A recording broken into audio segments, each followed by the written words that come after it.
The big thing about preparation and success is the price has to be paid in advance.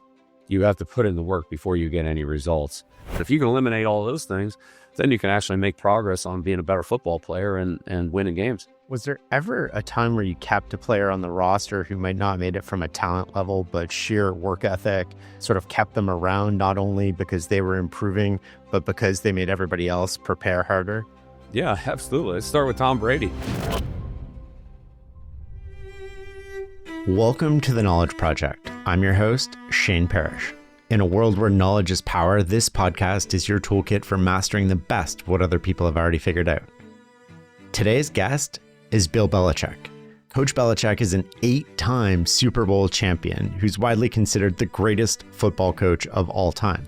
He is the only head coach in NFL history to win 6 Super Bowls, all with the New England Patriots. He's currently the head coach of the University of North Carolina football team, and this conversation needs no introduction. This is amazing. I'm so happy to have Coach Belichick on. It's time to listen and learn.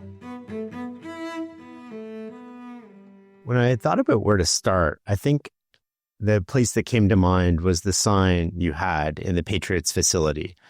And as every employee walked in, they read these 4 things: do your job, work hard, be attentive, and put the team first. Right. Why did you want everybody in the organization to read that on the way into work? Well, that's really our game plan every day. Didn't matter whether it was a day in the off season, a day in training camp, or the day before the AFC Championship game, or the day of the AFC Championship game. Those things never really changed. That we all had a job to do, whatever that happened to be, and every job was important. Every member of the team was important, that they do their job well. And being attentive and working hard is really the formula to getting better. That's how you improve. You figure out what it is you need to do better, and that's by being attentive and listening to people who can instruct you or help you get better, and then putting the work in to make that positive change. Then always thinking team first. That's always the most important thing. What do we need to do to win, and what can I do to contribute to the winning cause? And so regardless of what the task was, whether it was a coach, a player, a staff member, really any employee, it kind of fit for all of them. So, and again, because we played and practiced in the same facility, as I said, it didn't matter whether it was the AFC Championship game or whether it was a day in March or a day in June. It was the same every day. And so we strove for that consistency. What does it mean to work hard? There was a term in your book that stuck out to me called eyewash. Working hard, sometimes people can come in and put in their time and check the box. You know, a player can come in, put on his gear, go out, run around, break a sweat, take a shower, and say, well, I practiced today. But if you don't really accomplish anything, then that really is not working hard. It's actually, we refer to it as a day off. No days off actually means, you come to work and you go to work. You don't come to work, check the box, kill the time, and then leave. You need to be productive while you're there. So, that it's really just a way of saying, yes, we're going to put in the work, but we need to accomplish the things that we set out to accomplish for that day, and then build on those tomorrow. Was there ever a time where you kept a player on the roster who might not have made it from a talent level, but sheer work ethic sort of kept them around, not only because they were improving, but because they made everybody else prepare harder? Yeah, absolutely. Let's start with Tom Brady. Tom Brady was a 4th-string quarterback his rookie year. He had 3 players ahead of him, and he just worked his way up. No team keeps 4 quarterbacks at any level, high school, college, the NFL. It's really almost unheard of. And he would be Exhibit A.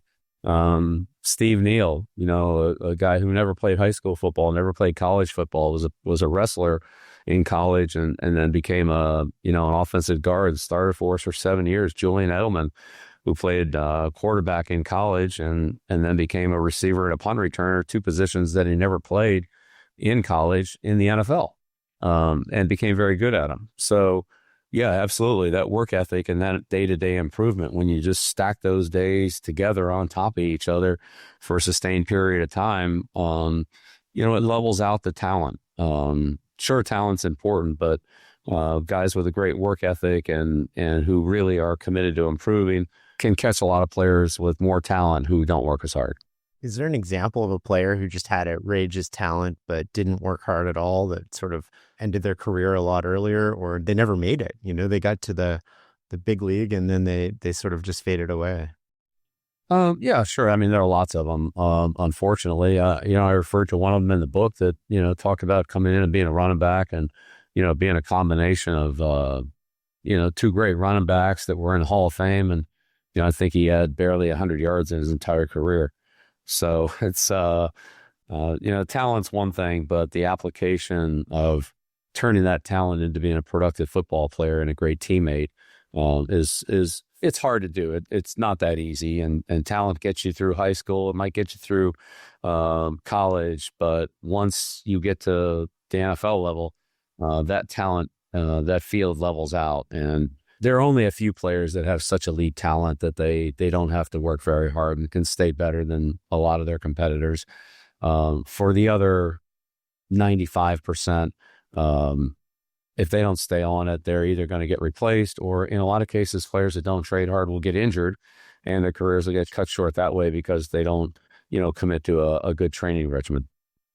Are competitive people competitive everywhere? I think of like you, Michael Jordan, Tom Brady, and you're always competitive in everything you're doing. And I'm wondering if that's a trait of hyper-competitive people or just the ones that reach the pinnacle of success. No, I think it transcends everything. It's unbelievable how competitive guys are, literally over nothing. I mean, it could be for a T-shirt.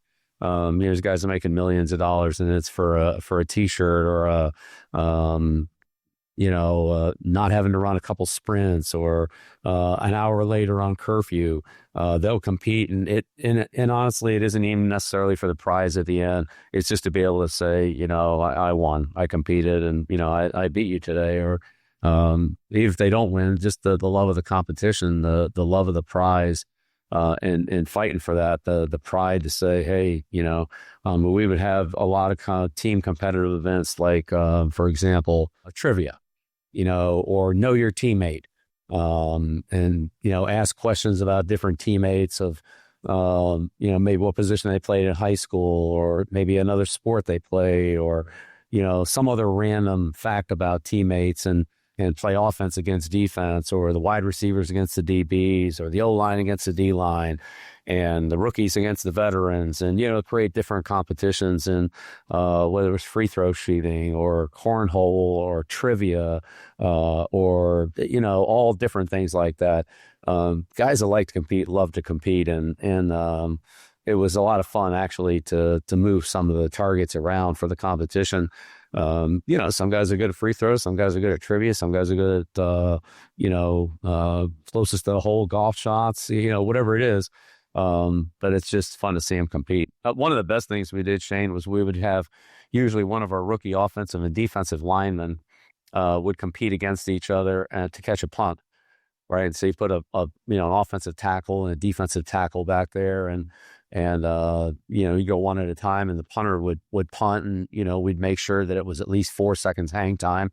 So, the ball was up in the air, and then, whichever guy caught it first, then that group would win, and the other group would have to do extra sprints, or the group that won would get out of bed check, or, whatever it was. But it was a good way of team building because all the players were rooting for their guy who had never caught a punt in his life, probably, right? Watching Vince Wilfork and Matt Light back there catching punts, trying to track the ball and catch it. And of course, I made him punt, so the returner had the sun in his eyes, had to deal with that.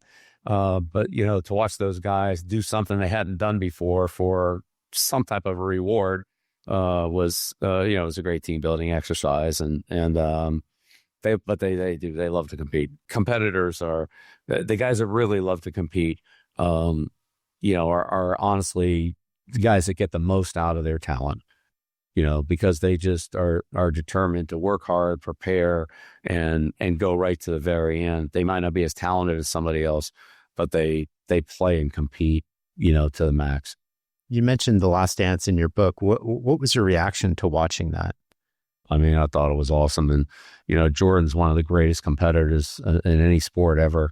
And, just his competitive spirit is, up there with the guys that he played with, like Lawrence Taylor at North Carolina. Those guys, they still compete all the time on the golf course. So I thought it was, a great insight into it. Brady's a tremendous competitor. Julian Edelman, Brewski. When you talk about Brewski, came back from stroke and continued to play. Some of those guys, Rodney Harrison. It's at an elite level, which it should be in the National Football League, but it's just at an elite level.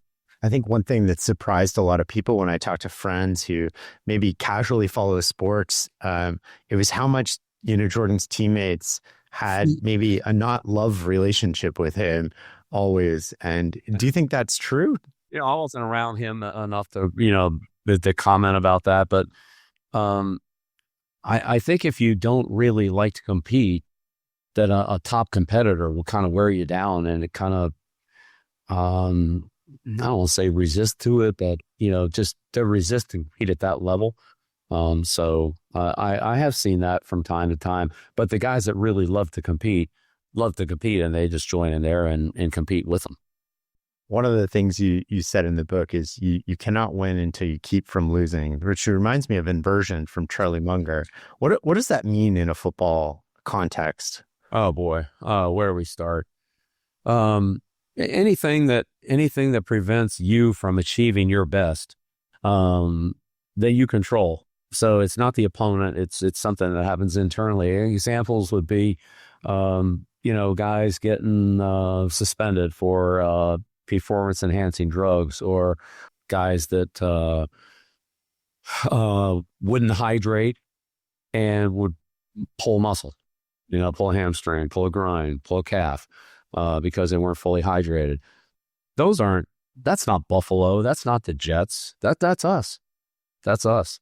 And in the game, I'd say two of the biggest examples, well, there's a lot of them, but let's start with penalties. Pre-snap penalties. So penalties that happen before the ball snapped. Those are our fault. You can't blame them on the other team. False start, illegal motion, too many men on the field, delay a game, like all that. That's our inefficiency. That's not our opponents. And really, for the most part, post-whistle penalties, plays that happen after the whistle has blown, hitting a guy out of bounds, taunting, illegal celebration, stuff like that, where you just get carried away emotionally in the moment and cost your team, personal fouls, roughing a passer, roughing a punter, stuff like that really happens after the play is over. Those are examples of beating yourself. You can't win until you keep from losing. Those plays aren't because of what the opponent did. Those plays are because of either our lack of concentration, communication, discipline, whatever it happened to be. And I'm not just putting it on the players. I'll put it on the coaches too. That's our responsibility to eliminate those. And other things, turnovers, for example, when the offense turns the ball over and the defense doesn't make a good play, it's just the offense fumbling a snap, fumbling a handoff. The ball goes off a receiver's hands, pops up in the air, and the defense intercepts it. Plays like that don't have anything to do really with good defense. The offense just gives the ball away. Snap the ball over the guy's head, the quarterback's head, snap it over the punter's head, drop the snap, stuff like that. Just plays that are poorly executed by us. So as you can see, it's a long list, Shane. Some of them are off the field, and some of them are on the field. In college football would be, being academically ineligible. I mean, that's not your opponent's fault. That's a lack of commitment and doing the required academic work to be eligible to play. So those would all be examples of you can't win until you keep from losing. If you can eliminate all those things, then you can actually make progress on being a better football player and winning games. I remember reading something a while ago, but the difference between being beaten and losing, and it sounds like what you're saying there is kind of hinting at that. Yeah, absolutely. We've always said more games are lost than won in the National Football League. And when I say lost, I'm saying those type of things: missed opportunities, missed assignments, poor clock management, just fumbling the situation more than the other team, really playing well to win. A lot of times, if you just kind of get out of the way and let the other team make a mistake, they'll make one and you can capitalize on it and take advantage. Now, not all the time. Again, as you go deeper into the season and play better teams and playoffs and things like that, that happens less frequently. But in a lot of close games, when you go back and really look at the way the outcome of the game was, the team that lost really probably should have won or had many good chances to win and just kind of messed it up. And more than, like I said, the winning team going out there and making all these spectacular plays. So again, the big thing is, number one, keep from losing. And number two, make the plays you're supposed to make. I mean, sure, there's some great plays out there, but before we get to the great plays, let's just make the plays that, you're supposed to make, just the regular ones, the normal ones. And that's execution, concentration, and discipline to do it all the time. You tell your players to focus on the drawer to help them focus on what matters. What is the drawer and how does it help? Drawer is was a saying that we used to, especially at the end of the year, like as you get into the holidays, Thanksgiving, Christmas, New Year's, and then the playoffs, the end of the season's in sight. And wherever you are, you've put in, all the work back into the spring training camp, 10, 12, 14 regular season games, whatever it is. And now you're really coming down the home stretch. And the drawer was just a way of saying, unless it's a family or personal thing that's really important, put it in a drawer, dealing with it after the season. Do you need to go to sign these cards at the mall? Do you need to, go look for a new electronic, whatever it is? Can you put those things aside and just finish the season, spend that time on preparation for our opponents, spend that time on, rest, recovery, training, so that you're your absolute best when we really need you here in these last few stretch weeks. And as Shane, when you get to a certain point, it's a 1-game season. If you lose, you're done. And if you win, you get to play another week. So when you get into that scenario, put it off until next week. And if you're in it next week, put it off until the week after that. But this is what we've worked all year for. Put those things in the drawer and then open the drawer when the season's over. Now, we would joke about it, and, guys would say, hey, coach, my drawer is getting pretty full here. So you know what, maybe you need a bigger drawer, or maybe you need 2 drawers. But the idea was to put those things on the back burner and focus on the very special opportunity that we had in front of us, which was playoffs or championships. One thing that seems to have evolved since you started coaching is that time becomes more fragmented now. Players have cell phones, they have more distractions. I don't have an hour to sit there and do a meeting. I have all these competing things for my attention. How have cell phones changed the locker room culture and made coaching easier or harder, or technology in that way? Well, first of all, we don't have cell phones and Apple Watches and things like that in our meetings, so that they're not part of the meetings. But when the meetings are over, a lot of times the guys race to see what, messages and texts and so forth are there. And my thing on that has always been, again, other than, family and very personal situations, the guys that are most important to each of us are the guys in that locker room, the guys that you, win and lose with and live and die with each day, and that you count on them and they count on you. So it was really very important for us to focus on those relationships. And I tried to downplay the, how many likes or thumbs up or whatever you get on different social platforms. I don't even know what those are. But what's more important is what the guy next to you thinks about you, and the respect that you guys have for each other, and the trust that you have in each other. And that's something that, on a football team, you earn every day. Every day you come to work as a coach, you earn the trust and respect of your players and your other coaches by being prepared, by showing that you're there to help the team and you can help the team win. And again, it's the same thing for every player. And when you earn that every day, you build that trust and you build a cohesive team. And when you don't, those are the players that, again, that other players don't trust as much. Is he going to run the right route? Is he going to be at the right depth? Is he going to block the right guy? Is he going to be in the right gap?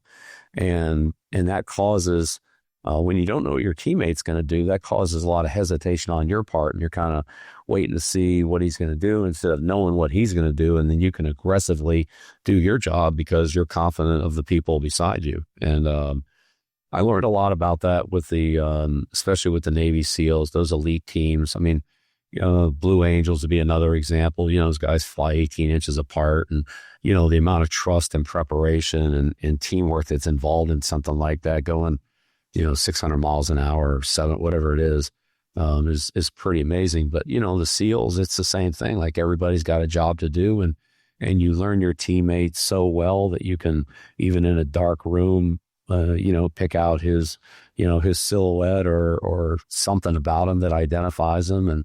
And each of you count on each other to do their jobs and accomplish the missions. And, that's obviously that's at the highest level football. We're not talking about life and death here, but we are talking about the championship level of performance of having that same type of trust and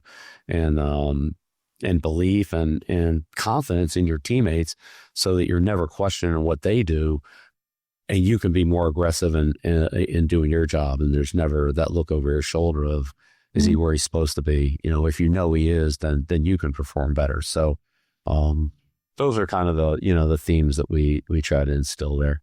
I remember talking to a Navy SEAL once, and he said, when things get hard, you're doing it for the person next to you when you want to quit or when you want to give up. Or how much of that is in football too? I think there's definitely a carryover on that. You're playing for the team, but you're playing for the guy beside you too. And especially in a sport like football, or in a real battle situation like the SEALs are involved in. You're talking about potentially getting hurt, or worse in a SEAL situation where, that guy beside you, like, you have to count on him to do his job, and you do yours for the same reason, to protect each other. One of your most famous press conferences, you said snap face or something. And I literally spit out my water when I heard you say that. I was listening to about social media. You're like, snap face or whatever the hell it is. Like, yeah. Well, I've battled those social media platforms, and now I'm actually on one. So, college football has kind of changed that a little bit. I mean, I'm not too active on it, but I am on it. But again, look, I don't really have anything per se against social media. It's just, prioritizing it. And as I said, I think that in a football locker room, the relationships between the players, the team, and the coaches are paramount, more so than people you've never met or seen or heard of before, what their opinions are. And so I always, try to encourage our players to, not be too consumed with that, but, we'll worry about the guy next to you. That's the one that matters the most.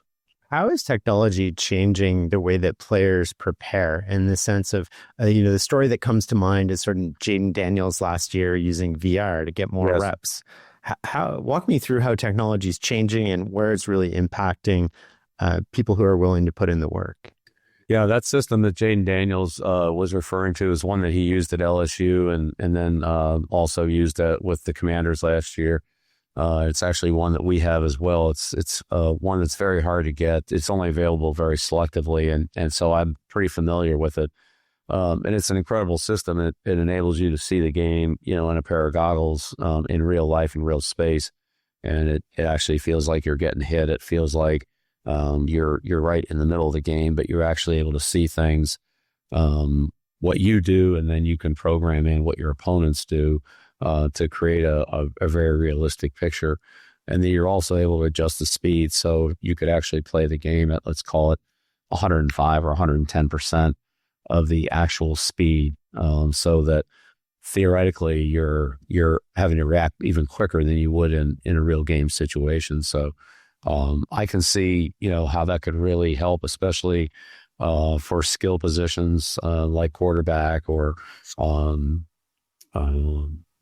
positions like that, where you have to see a lot of things very quickly and identify quickly what decision you're going to make.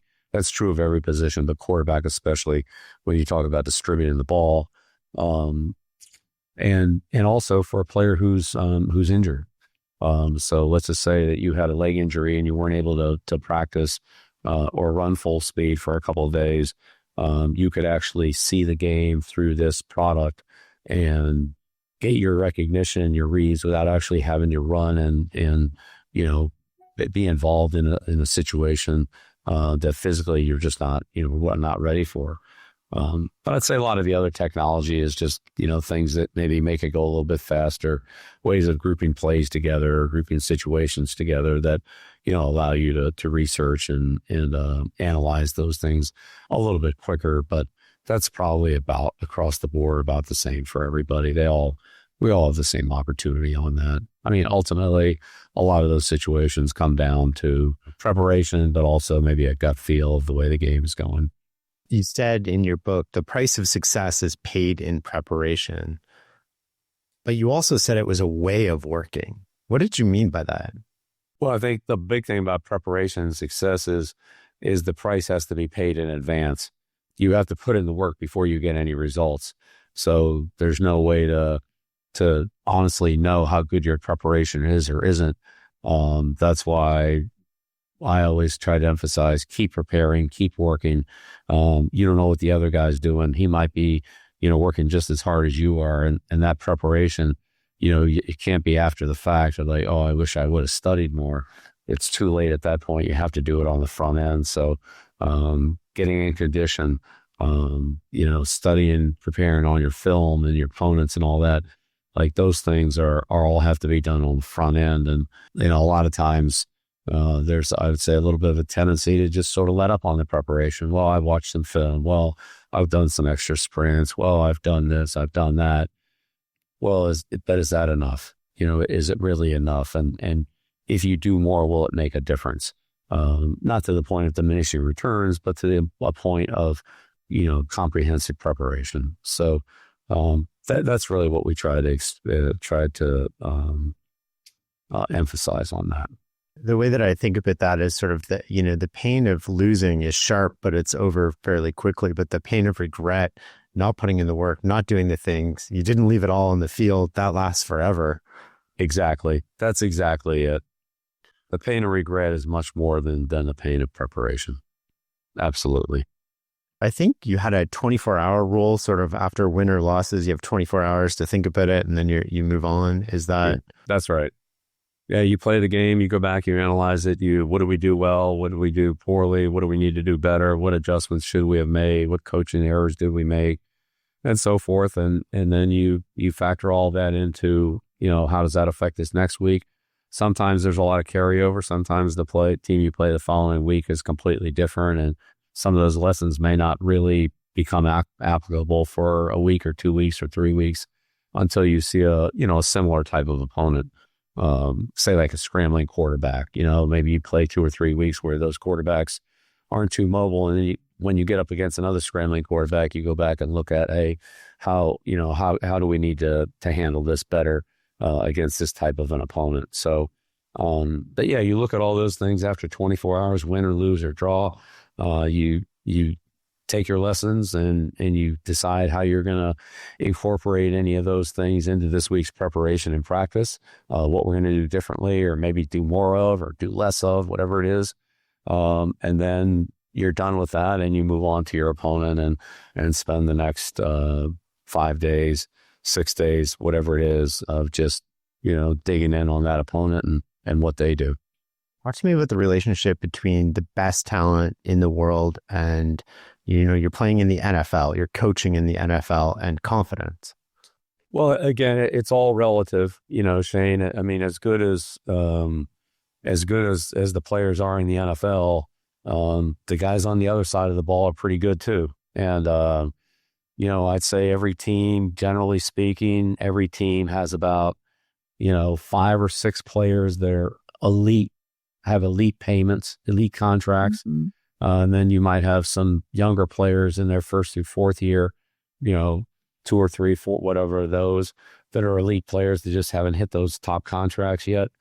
But they don't necessarily match up in the same position. You might have a tackle, I might have a guard, you might have a linebacker, I might have a corner and so forth. So the way those elite players match up is very specific from game to game. And how you want to match them, your matches against theirs, and how you want to deal with that is, that's a big part of it. I think the confidence thing is really interesting. I think what really separates the great players is their ability to do it even when the bullseye's on their back every week, like it was with Tom Brady, like it was with Lawrence Taylor, like it is with Patrick Mahomes, like it is with, players like that, Lamar Jackson and so forth. Every week, the teams are geared towards stopping those players and game planning against them or putting their best guy on them or however you're going to handle them. And for those players to continue to be productive in spite of the game plan attention they get is what truly makes those players, great and elite. And I think that, when we had Kobe Bryant come in and talk to our team, I think it was around 2018, 19, somewhere in there. And, Kobe talked a lot about evolving, and he said, look, when I was 22, 23, I could just get the ball and drive by anybody and score. And he said, I can't do that anymore. I still score, but I found different ways to score, moving without the ball, jump shots, and, being better in pick situations and all those kind of things. That, he said, I found ways to evolve my game because I just couldn't do the things I used to be able to do as well. But there are other things I found that I can actually do better. And I thought that was a great message for all of us to hear, that as we, as we go through our careers, do the things that are working, do the things that you can do well, but also evolve, continue to learn, continue to, find ways to be productive that are maybe a little out of your comfort zone or are not, habitual for you now. But if you can become good at them, they can be great, great tools for you. Are there any other people that you brought to speak from sort of different sports that sort of had a different message that resonated with you or the team and just stands out in your mind? Oh yeah, we had a lot of them. And it was great because, just the guys, they hear a lot of football stories, but it's good to hear other ones. One of the ones I thought was particularly entertaining, a couple of them, one was Paul Asciante. They won like 14 national championships in a row. They won like 160 some games in a row, matches in a row. I mean, and at the Patriots, we were favored in almost every game, not every game, but most every game for quite a while. And so, I brought Coach Asciante and I said, here's a guy who's won like 13 straight national championships. They won 160 some matches in a row. I mean, you talk about being favored now, like they're favored. And like, let's listen to what that's really like. And he was great. He talked about it doesn't matter whether you are or aren't or how many you have or haven't won. Every day is an opportunity. You make the most out of each day and you just get better each day. And you don't worry about what you've done in the past. You look at today's opportunity and make the most out of it. It was great. So one of our players sticks his hand up and says, "Hey, coach, I have a question. What's squash? I thought it was a vegetable." And Jimmy Johnson, we were going into the playoffs, and Jimmy came up and he was doing a story on somebody, and I said, "Hey, would you mind, talking to the team?" He said, "Sure." So he said, "Yeah, let me tell you a little playoff story here. When I was in Dallas, we were getting ready for the playoffs, and we were in a special teams meeting. I'm standing in the back, and I see one of our players back there kind of dozing off and not paying attention.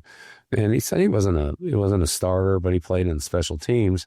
And he said, it just really annoyed me. And so I went over, I flipped on the lights, turned the lights on in the meeting. And I went over to him. I said, "That's it. You fall asleep in this meeting. We don't want you. This is your primary job. You take your playbook and go see the general manager. You're done. You're cut." And everybody like, whoa, that woke everybody up. And it was right before the playoffs. So, any questions? Yeah, coach. What would you have done if that had been Troy Aikman? Jimmy said, "Well, I wouldn't have turned on the lights. I probably would have gone over to him and nudged him and said, like, 'Hey, Troy, pay attention.'" And the message was, if you have a lot of pelts on the wall, you might have a little more slack. If you don't have a lot of pelts on the wall, you don't have any room. You don't have any room. You can't live on what you've done because you haven't done enough. You better know where you are. And until if you're Troy Aikman and Tom Brady, but he goes, those guys would never do that anyway. But you might be able to survive that. But if you don't have that kind of resume, you haven't had that kind of production for this team. So nobody wants that. You're replaceable. They'll find somebody else who will stay awake in the meetings and who will be more attentive. And it's pretty funny. I'd just nudge them and say, "Hey, pay attention." Did you treat everybody the same? I remember one story, and maybe it's just sort of the press doing the press thing, but where you sent Darrelle Revis home from practice because he was like 2 minutes late or something. Oh, we had a few of those. Yeah, we had a few of those. And honestly, those are tough ones, Shane, because when you send a player home, it hurts the team. It doesn't just hurt the player, it hurts the team because, you need the timing and the communication and the teamwork out there. But I try to treat them all the same. But I do think Jimmy Johnson, I believe that. And Coach Parcells, same thing. Yeah, did the same thing. There were certain players got a little more grace than others based on, what they had done for us. And they, I would say, kind of earned that. So I tried not to do that, but there were times when I did, but I tried to treat everybody the same, even though they're not all the same. But you certainly want everybody to feel that, we're all team members, and it's not, we don't have an elite society here. We have different ranks, and certain players can do some things and other players couldn't. So I try to make it as consistent as possible, but at the same time, I think you have to be flexible in the professional football environment for some latitude and maybe for some, it's called exceptions to your rules. You sent one player home from the Super Bowl for having somebody in his hotel room.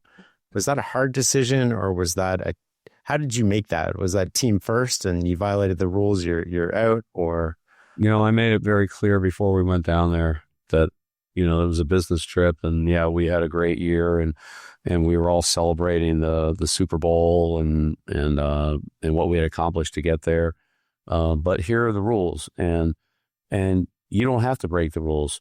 Go to the other person's room if you want to be with them, but our floors are secure. And at the Super Bowl in particular, there's a good reason for that. With Super Bowl tickets and guys with valuables and stuff like that. If it's not one of our players on the floor, I don't know whether that person is a friend of our players or an intruder.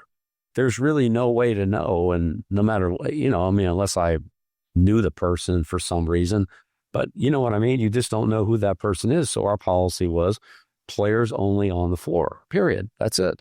And so, it was unfortunate because I wasn't trying to say, hey, you can't have guests or you can't, be with your friends or your companions or anything. That wasn't it. It's just don't do it on that floor. Do it somewhere else. I don't care.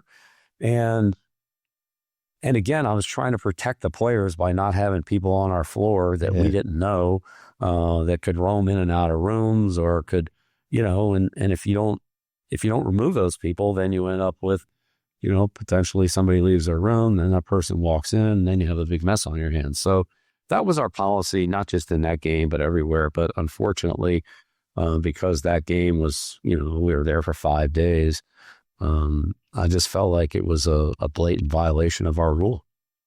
I want to come back to confidence for a sec. One of the follow-ups I meant to ask, was there ever a moment where you had your confidence shaken, and how did you handle that? Oh, plenty of times. I mean, honestly, Shane, there were times when, I wasn't sure if we were going to win another game the entire year, and, we ended up winning a lot of them, but sometimes you just see problems and maybe you want to fix them, but you just don't have the resources to fix them, or you've tried a couple different things and it still isn't really the way you want it. And you can see in the future some real problems coming up with your opponents and some matchups and whatever the case might be. And you're like, I don't know. I'm trying to fix this, but I just don't feel very confident that we actually are going to be able to handle it the way we need to. And ultimately, in most cases, it wasn't maybe as bad as what I thought it might be. I was expecting the worst, and and that usually didn't happen. So that's a good thing. But yeah, I don't know if that's a lack of confidence or I don't know what the exact word is, but yeah, you definitely have those apprehensions. And certainly opening day is a difficult day because you don't know very much about your team. You don't know very much about your opponent's team. And unless you have a really veteran team, you don't know exactly how the team is going to react in certain situations, particularly tough and critical and competitive situations. So, even though you have a good team, how are they going to react when, you're really in a tight ball game? And that's something that you don't know until you've been in a few, unless you've been in a few with those guys and it's the same guys. When you first started in the NFL, you worked for nothing. You worked part-time for nothing, and then you switched to full-time for nothing. Yeah. And one of the things that you said was, I did anything and everything. And I think of this as like a taste for salt water. You do the hard things, but you were snapping the football, but you were like, oh, the benefit was I got to listen to the coach talk to the QB. And walk me through like how that's changed today and what people miss when they hyper specialize. Well, I think one thing that I see with, some of our younger staff members, coaches and things like that is they're very concerned about their title. Can I get this title? Can I get that title? And the coaches of, can I be the run game coordinator? Can I be the blitz coordinator? Can I be the zone coverage coordinator? Can I be it's like, what are those titles for? Like, they don't impress me. I know what your job is.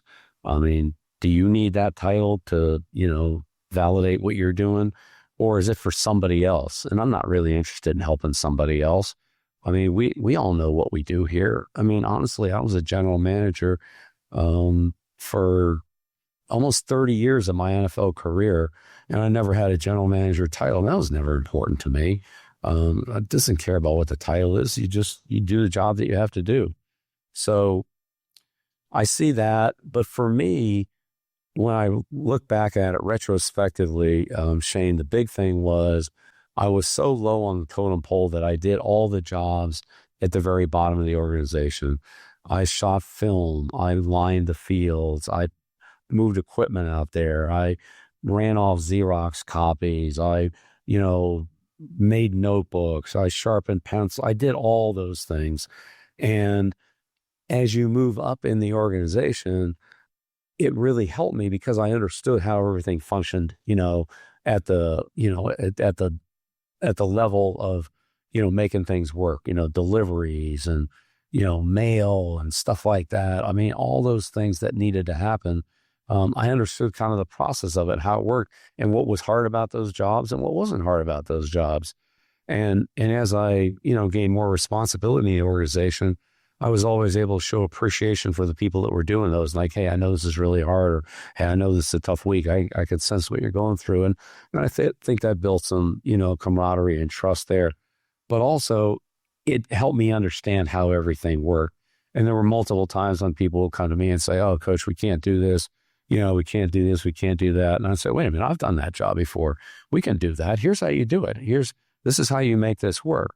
And so I felt very confident about all the aspects of the organization, how they fit together and, scouting and coaching and, like I said, equipment and video and security and travel and all those things, because I was a part of those in one form or another at different points in my career. So I think, for a lot of people, when I talk about we need to start at the bottom, you really need to understand how the organization works. There's a lot I want to skip those steps. I just want to jump up and coach the linebackers or the tight ends or whatever it is. And that's okay, but it would really help you to understand what happens in the entire organization. And if you want to really move up and become a coordinator and a head coach, those will be very valuable for you because you'll understand, the different intersections of various departments and how the organization works and where the conflicts are, and sometimes you just, kind of two people doing the same thing or nobody doing one thing and you miss that intersection somehow. And that's just part of it. But, how do you avoid those and how do you make that more efficient? So I really try to encourage our the younger people, to do those jobs and embrace them. Don't, how quickly can I get done with this so I can go do something else? No, embrace the job and embrace the process and understand it, because it's going to help you in the long run. And the other thing is, as I mentioned a couple of times in the book with, Josh McDaniels and Nick Caserio and Brian Dable, if somebody has one of those jobs and they're really good at it, and they say, well, I want to move you, I want to move to more responsibility. And I said, well, I want you to move to more responsibility too. But first, you got to train somebody to do your job, because what you're doing is really valuable. And that's when Brian Dable hired Josh McDaniels to replace him. And that's when Josh McDaniels hired Nick Caserio to replace him. And so, but it forced those guys to make sure that the person that was replacing them was not only good, but they trained them to do the things the way they needed to be done. And that really heightened our efficiency, but also enabled them to move up to responsibility, move up in responsibility. And so that really worked out well. I was, I thought that was, for me, that was a good way to handle it, because those guys were very invested in making sure their replacement did a good job, because they knew they were going back to do that job if their replacement failed. A lot of people, when you ask them to do sort of the unglorious task, they just look at you and say, that's not my job. Yeah. Yeah. It's not my job, or I'll get to it, tomorrow, or I'll get to it next week or whatever.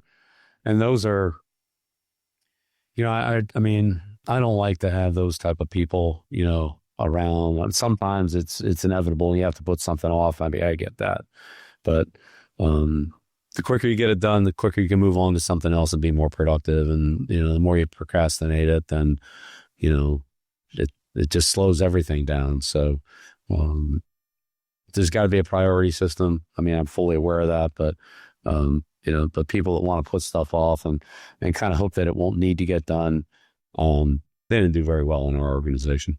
One thing you mentioned that stands out to me, I think of this like stepping stones, where people have a job, but they see it as a stepping stone to the next job. Right. And so they're never fully present in the job that they're doing, because they're always looking ahead. And those people don't actually tend to do very well at the next level. Absolutely. And like I said, then they miss some of the things that they really need to understand at the level that they're at. And again, that's just part of do your job. It's just part of it is everybody has an important job to do. And if you're trying to do somebody else's, then you're probably not doing yours well enough. And, be patient and your opportunities will come, as long as, you show that you can handle the responsibilities that you currently have. But you're right. A lot of times there's a big rush to move ahead, and that, a lot of times also brings sloppy work, incomplete work. And honestly, just a feeling that not really confident promoting that person, because, they're more interested in what they are going to be doing than what we need them to do right now. How would you define discipline? Discipline is doing the right thing over and over again, doing it every time. It's just continuing to do it every time. In the National Football League, the players are very skilled and talented, and I would say, all of them can do something.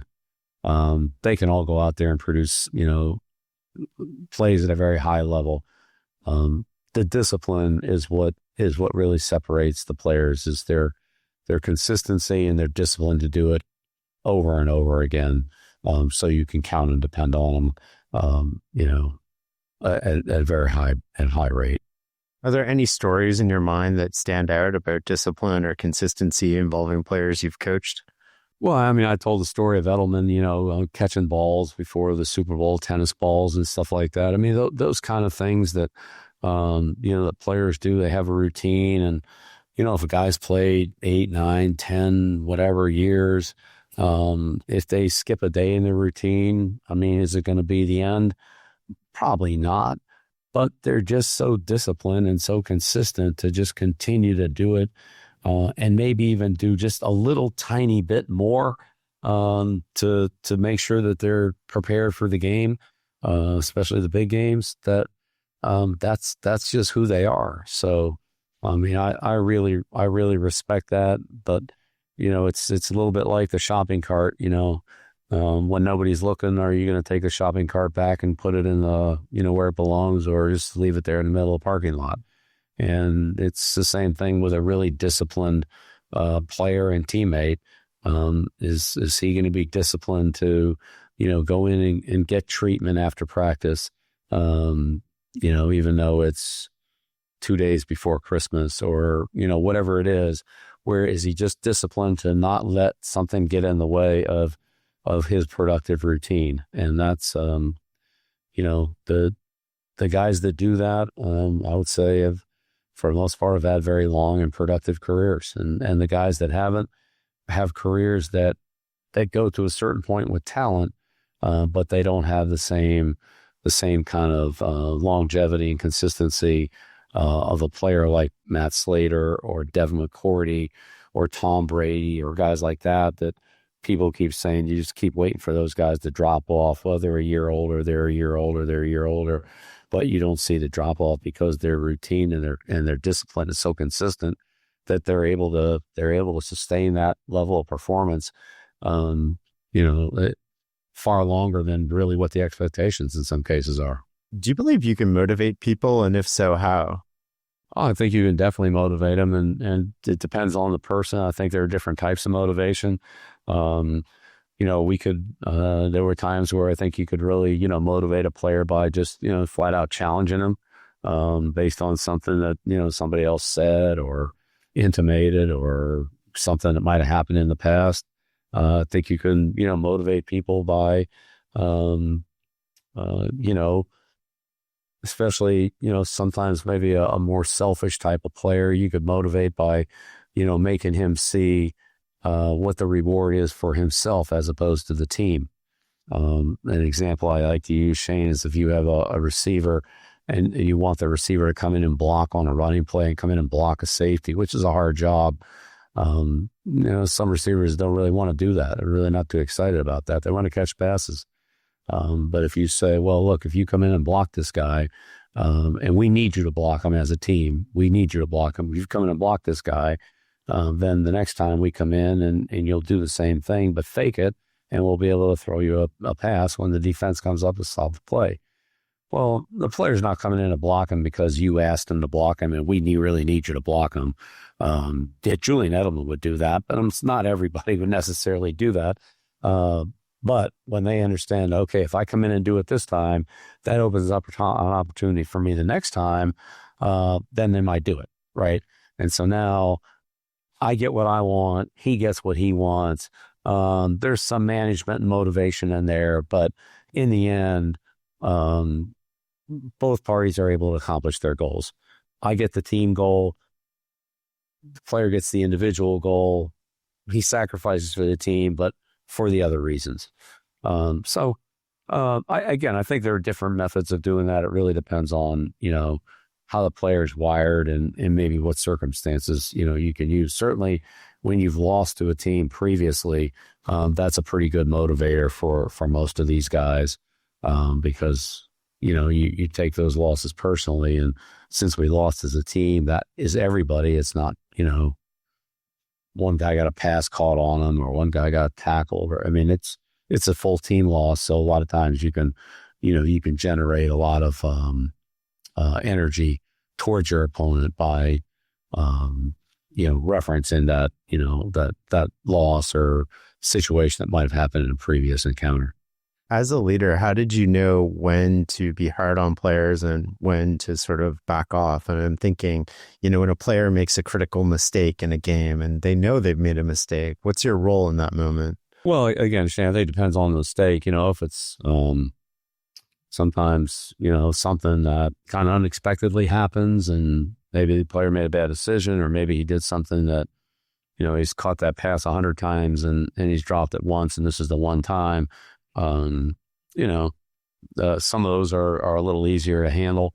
I'd say the ones where, you've told the player 10 times, this is what you need to do when this happens, and then they don't do it. I'd say the reaction is a little bit different in that situation. How many times do you have to be told? And you know what, maybe, you just don't want to do it. We'll put somebody else in there to do it, because I can see that, you're not, you just don't care enough to follow your assignment. So, it kind of depends on those. I think one of the biggest things in football is correcting mistakes, and we all make a lot of them. But when during the game, when time is of the essence and you don't have much time, you need to figure out what went wrong pretty quickly and fix it. So let's say defensively, we came off the field and we'd given up a 20-yard run and maybe a 15-yard pass and another third down conversion. And you say, okay, all right, like, what are the issues on these plays? Well, let's say the 15-yard run would be if one person knows that they messed the play up and just says, hey, it's my fault, I messed it up. Like, we were in good shape. I was right there. I should have made the tackle. I just missed the tackle. I'll make that play the next time. Well, great. That clears it up for everybody. We all know we're going to do the same thing we did the last time. And this time I know that, my teammate's going to make the tackle versus, kind of a blame game where, well, I was here. I don't know. I should have been there. And should I do this? And should I do that? And was I too deep and this and that? And then it's, what's the issue? How do we fix it? Right. And so if you know you did something wrong, just own it. All right. Admit it and let's move on. Sometimes it's not that simple. Sometimes you kind of have to figure out, well, I did what I thought I was supposed to do. You did what you were supposed to do. He did what he was supposed to do. We still had a problem. Okay. Now that needs to be fixed. And so, but again, identifying mistakes and fixing them quickly is really the name of the game. And if, as a coach, when I would say, look, that play was a bad call. I shouldn't have called that defense against that personnel group or against that formation. That's my fault. It's on me. I'm not going to do that again. Forget about that play. It's not going to come up again because I won't call it again in that situation. Okay, well then, all right, well, so stop worrying about that play. Let's worry about something else. So owning up to those mistakes and making the corrections is key. If you don't know what it is exactly, then that's when you have to figure it out pretty quickly, whether those are players or coaches or some combination. Because if you don't, you're just going to keep, you keep dealing with the same issue over and over again. And, none of us want that. When I say the words "on to Cincinnati," what does that mean to you? On to Cincinnati. Well, it first of all means it was a long night in Kansas City. We got totally beaten in that game. Out-coached, outplayed, out everything. They were just a far superior team than we were. And as a head coach, you have to look at that and say, I didn't have our team, where they should have been, and we didn't play well. We didn't do anything well. And it starts with me. But that game's in the books. It's over, and there's nothing we can do about it. We can't get it back. So, or we just have to move on to Cincinnati and make sure that we don't perform next week like we did last week. Don't let one game become 2 bad games. Don't let it become 3 bad games. Don't let it become a habit. Change the things that we need to change. So we played Cincinnati the following week, and our players did a great job of putting the Kansas City game behind us and focusing on what we needed to improve on and do better and get ready for Cincinnati, who was a very good football team as well at that time. And so, we're able to do that. And, it became, one of those catchphrases, but, really the idea of it was move on and let's start getting ready for next week. It's kind of similar to the situation we had in, 2001, Shane, where we buried the ball. We lost to Miami. We didn't play very well. Obviously didn't coach very well. And we came back and, we just took the team out there. I got a shovel. I dug a hole. I took the ball. We put it in the ground. We put the dirt on the ball. We stomped on it. We spit on it. We kicked it. We, took our frustrations out. But that was the funeral. Game's over. It's done. We lost. Buried the ball. Buried our feelings. Move on. I'm not saying that was, this great thing, but visually, it's sort of the point of it was put the game out of your mind. It's over. We've had the funeral. Life goes on. I've heard you say we're building a team, not collecting talent. What's the difference? The difference is it fits together so that the team is functionally as efficient as it can be. Not just a bunch of guys wearing the same uniform with different numbers, but a group of people who function well together, as a team. And when you think about football, Shane, football is a team of teams, right? You have an offense, you have a defense, you have a hands team, you have a punt return team, you have a nickel defense, you have a dime defense, you have a goal line offense, and so forth. You have all these teams, and they all come together to form one championship team. And so, the idea is whichever team you're on, you need to be the very best team that you can be in that situation. If it's a hands team, if it's a punt return team, whatever it is, like that is critical to our success. And you have your responsibilities on that team. I have my responsibilities on some different teams, but ultimately we all come together, and those shared responsibilities and those shared teams, so that we can operate together functionally as a team are really what we're trying to accomplish. So it's not just getting a bunch of guys who, have good skills, and can run fast and jump high or whatever. I mean, that helps, of course, but they have to be able to operate as a team and as a team of teams. And, a lot of that is a mentality, is a willingness to communicate and work with and efficiently cooperate with your teammates so that collectively we can accomplish our goals when our unit's out on the field. How has coaching changed in the past 5 years? Outside of rules changes and things like that, there are some trends. And, I think when you're on defense, you have to react to the offense, right? If the offense has three tight ends on the field, you're not going to be playing the same defense that you had when they have three receivers on the field. So defensively, a lot of what you have to deal with. Now you can say, look, we're going to play the same thing and make them adjust to us. But I mean, there are certain matchups that just become, difficult to sustain that philosophy. So again, what I'd say is it's important to defensively be able to adapt to what the offense is doing, because ultimately you don't control who they put on the field. You just have to stop them.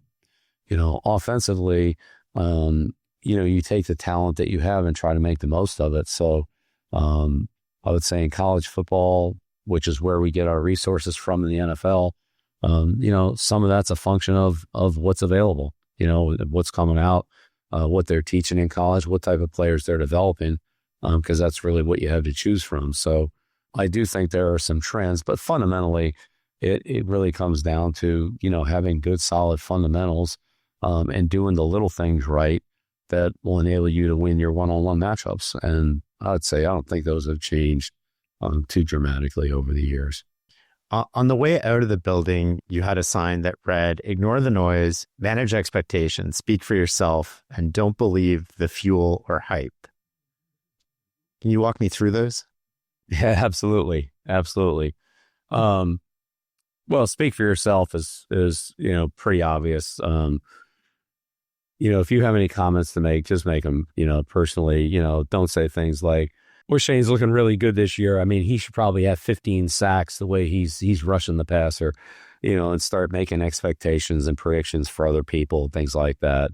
Ignore the noise. I mean, there's so much airtime that's filled, whether it's on the radio, on the internet, on TV, of people talking about football, all right, and players and matchups and everything. And again, with all due respect, and look, I've been part of that too, so I understand. But, with all due respect, the people that talk about it haven't been in our building. They haven't watched us practice. They haven't watched us prepare for the game. They don't know what our matchups are. They don't know what, they don't know what our game plan is. So with all due respect, what they say as it relates to us, it doesn't matter. If other fans want to listen to them, I mean, that's great. But, when they say, well, Shane Parrish has got to shut down Belichick or they're going to lose, that's, it's just hot air.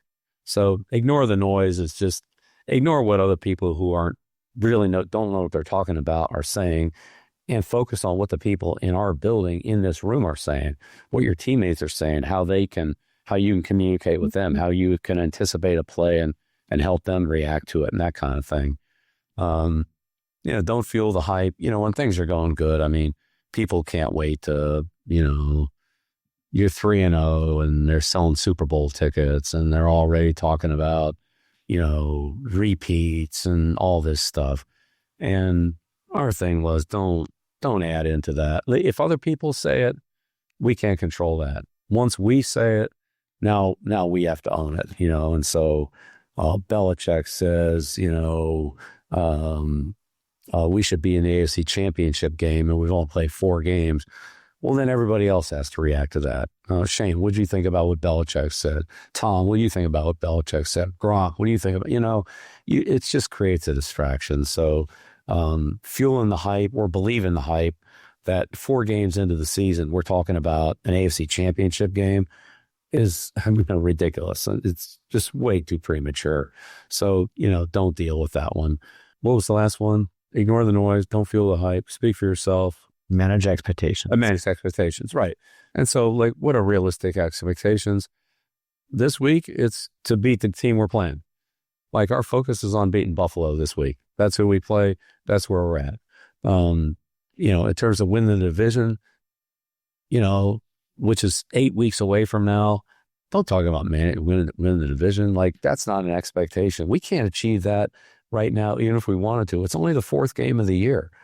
Now, if this was the game to win the division, then okay, let's talk about winning the division. But until we get to that point, manage the expectations. The expectations are to have a good day today, have a good week, and to win this game. Those are our weekly, expectations. Not where we're going to be in January, who we're going to play in the playoffs, or again, managing expectations of this guy should go out and, he should have 2,000 yards receiving. Why don't you just worry about what you're going to do and, stop talking about what your expectations are for them. That's speaking for yourself, but that's also managing expectations, or a player saying, well, I expect to go to the Pro Bowl. Well, is that your goal to go to the Pro Bowl, or is our goal to win a championship? And let's go back here for a minute.